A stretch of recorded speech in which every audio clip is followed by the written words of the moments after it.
Modules and Homological Algebra, Lecture 16, Tensor-hom Adjunction. Let us start by recalling the notion of tensor product of abelian groups. Let A and B be two abelian groups. We will write abelian groups additively in this lecture. Definition: the tensor product of A and B, denoted A tensor over ZB, is the abelian group defined by the following presentation. It is generated by all elements of the form A tensor B, where A is an element in the first group capital A, and B is an element in capital B. And we have the following relations. The first family of relations are relations of the form A plus A prime tensor B should be equal to A tensor B plus A prime tensor B for all A and A prime in A and for all B in B.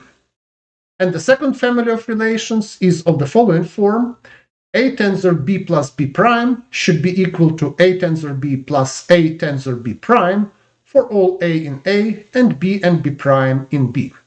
In other words, the relations which we have, they just say that the tensor product is additive in each argument. Remark: from these axioms we can derive the following corollary. So if you take the element 2A tensor B, this is equal to A plus A tensor B. Now by the additivity in the first argument, this is equal to A tensor B plus A tensor B. And now using the additivity in the second argument, this is equal to A tensor B plus B, which is A tensor 2B. Similarly, for any integer n, we have that NA tensor B is equal to A tensor NB for all elements A in A and B in B. If we take this and apply it to a very specific case of n being equal to 0, we will get that A tensor 0 is equal to 0 tensor B, and this is equal to 0 tensor 0 for all A in A and B in B. It is very easy to check that this element is the identity element in the tensor product of A and B. Here are some examples. Example 1. If we take the abelian group Z and tensor it with some abelian group B, the outcome will be isomorphic to B.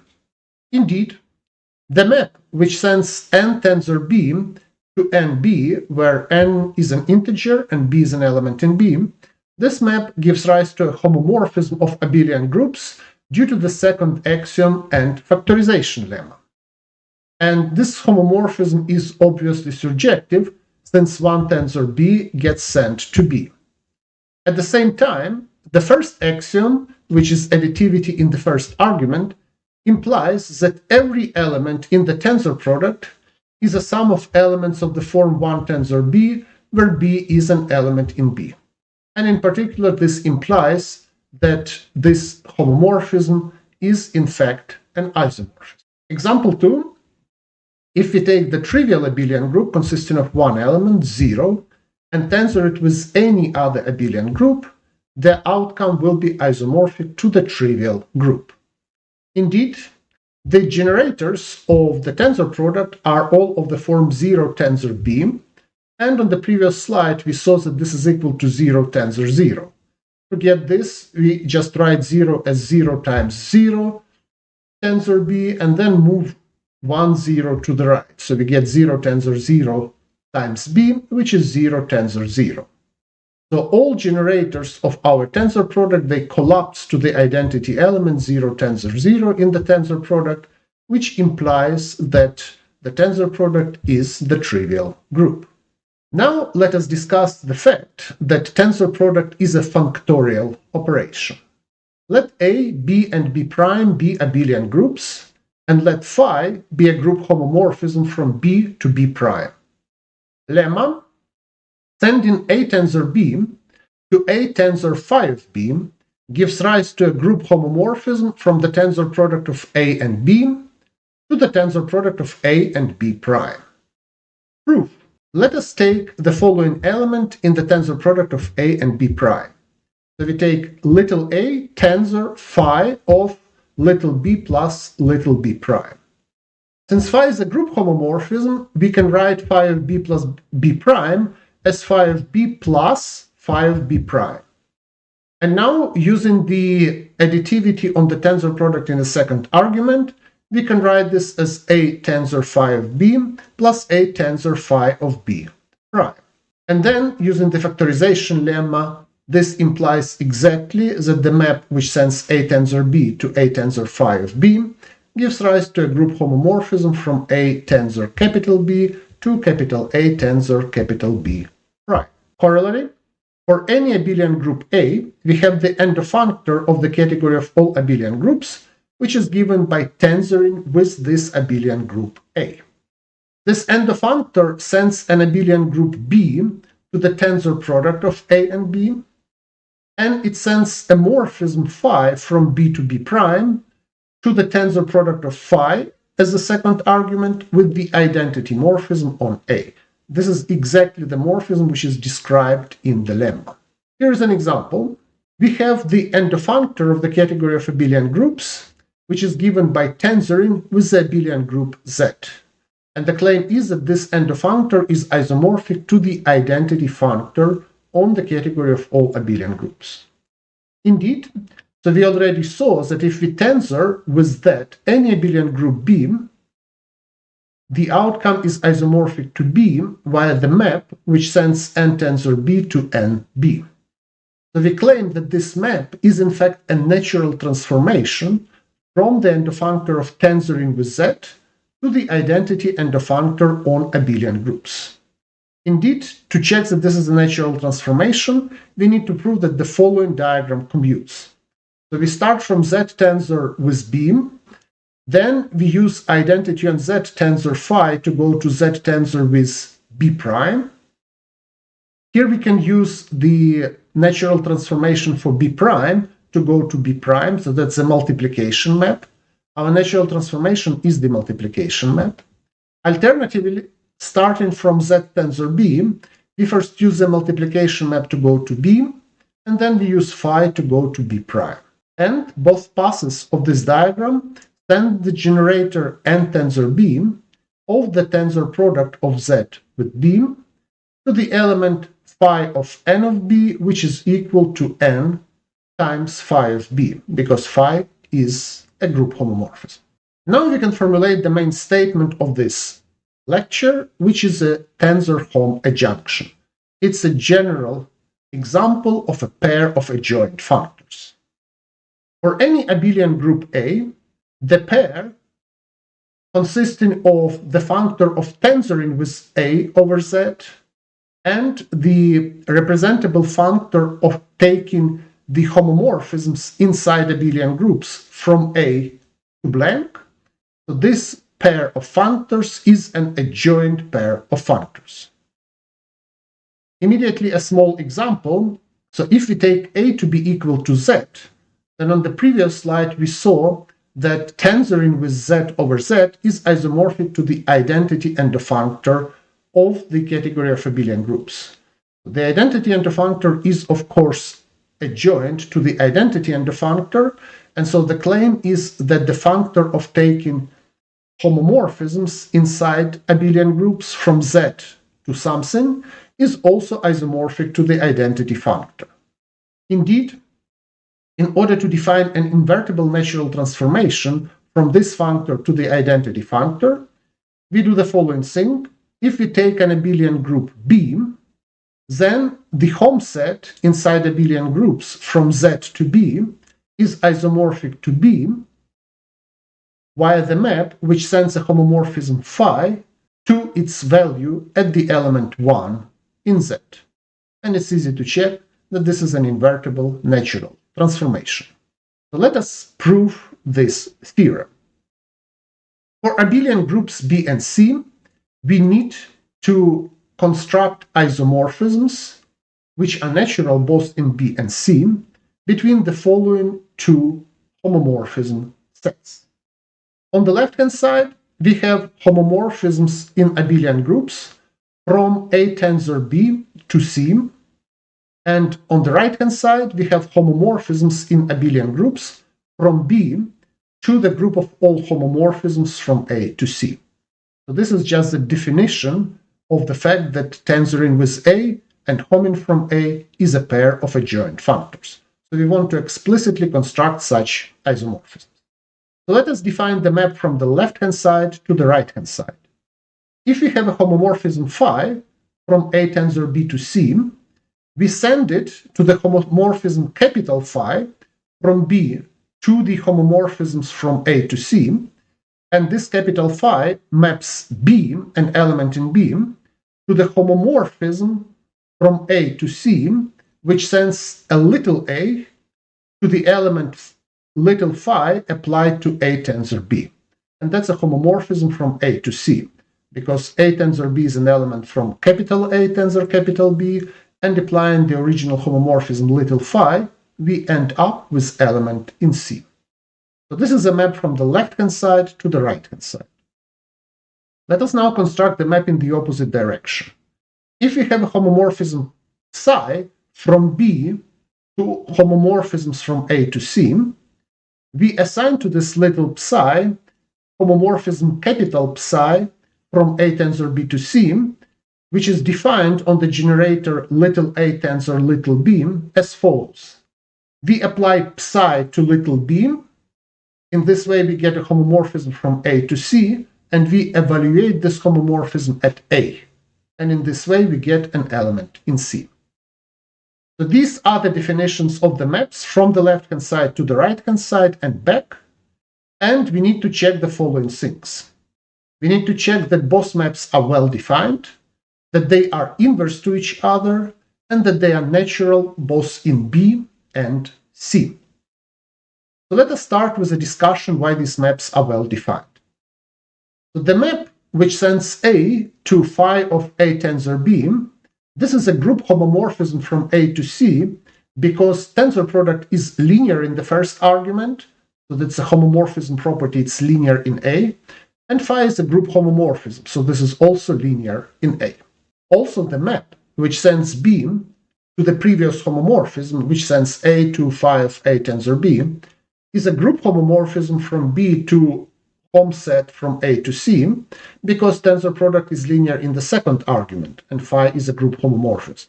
So again, we use the additivity of both tensor product and phi. And this implies that the first map, capital Phi, is well defined.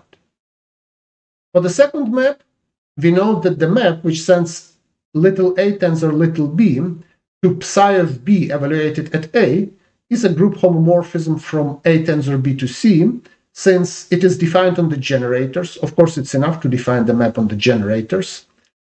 Psi, little psi, being a group homomorphism, is of course additive in B. That's the notion of a group homomorphism. And psi of B, being a group homomorphism, is additive in A. So the image of A tensor B is additive both in A and in B. So by the factorization lemma, this map is well defined. Okay, so let us move to checking that these maps are inverses of each other. So we will check that psi followed by phi is the identity, and the other way around is similar. So recall that the capital Phi operates as follows. Given a little phi from A tensor B to C, so the capital Phi is a homomorphism which sends an element B in capital B to the homomorphism from A to C, which sends little a to the evaluation of phi at A tensor B. And the capital psi is defined as follows. If we have a little psi from B to hom from A to C, then the capital psi sends little a tensor little b to psi of little b evaluated at A.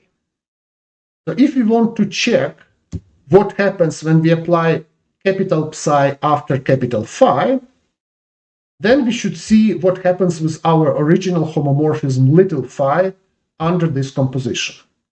So this little phi gets sent to a map from A tensor B to C, which maps the tensor product of little a and little b to little psi of b evaluated at A. This is exactly the definition of capital psi. And now, in order to define little psi, we need to use a definition of capital phi.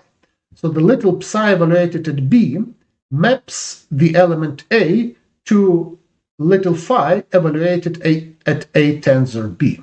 And this is a definition of capital psi. So the composition of capital psi and capital phi applied to little phi coincides with little phi on all generators of A tensor B. So this is because of this formula, little phi applied to A tensor B. In other words, this shows that capital psi after capital phi is the identity map. And this is exactly what we needed to check. And finally, let us check the naturality of these constructions in the first argument. So we check the naturality for phi, and the naturality for psi is checked similarly. Again, recall that the capital phi is defined as follows. So if you have a little phi from A tensor B to C, then the capital phi of this little phi takes an element little b in B and sends it to a homomorphism from A to C, which maps a little a to phi applied to A tensor B. So if F is a group homomorphism from capital B to capital B prime, then we have phi prime from A tensor B prime to C, which is sent by capital phi to capital phi sub phi prime from B prime to homomorphisms from A to C, which maps little b prime to the map from A to C, which sends little a to phi prime evaluated at A tensor B prime. So composing the whole story with our homomorphism F from B to B prime gives a map from B to homomorphisms from A to C, which maps an element little b, so this is before we apply F, and then we apply F, and we get F of B, which is now our B prime, and now we apply the second construction to it, and we get a map from A to C, which sends little a to phi prime. This is this formula evaluated at A tensor F of B. And the other way around gives exactly the same map. So this means that our phi is natural in B. And finally, we need to check the naturality of phi in the second argument. So let G be a group homomorphism from C to C prime.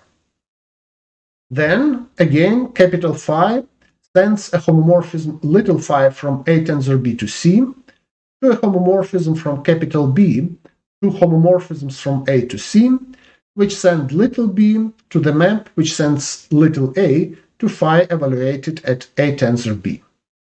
If we now compose the outcome with our little g, we get a map from capital B to homomorphisms from A to C prime, and this will send B to the map which sends little a to G applied to the previous formula, phi of A tensor B. So this should be B, not F of B. So G applied to phi of A tensor B. And this is a homomorphism from A to C. And the other way around gives exactly the same formula. So the only difference is that the other way around, we will get the evaluation of G composed with phi at our element A tensor B. But since G composed with phi is exactly defined as G of phi of something, then these two values coincide, and this proves that phi is natural in C. And this completes the proof of our theorem. So now we know that tensoring with A and taking home from A is a pair of adjoint functors. So this means that we have the corresponding unit and counit of the adjunction. So let's describe them in detail. So we have just proved that tensoring with A and homing from A is a pair of adjoint functors. So we have the corresponding adjunction morphisms eta. So this is the unit from the identity to the composition of homing from A after tensoring with A. And we have the counit epsilon, and this is from the composition of tensoring with A after homing from A to the identity functor on abelian groups. So the unit eta, so eta is the unit of the adjunction, it is given by the map defined as follows. If we evaluate eta at the abelian group B, we get a homomorphism from B to the set of homomorphisms from A to the tensor product of A and B, which is defined as follows. Evaluating eta sub B at an element little b from capital B sends the element little a from A to the tensor product of little a and little b.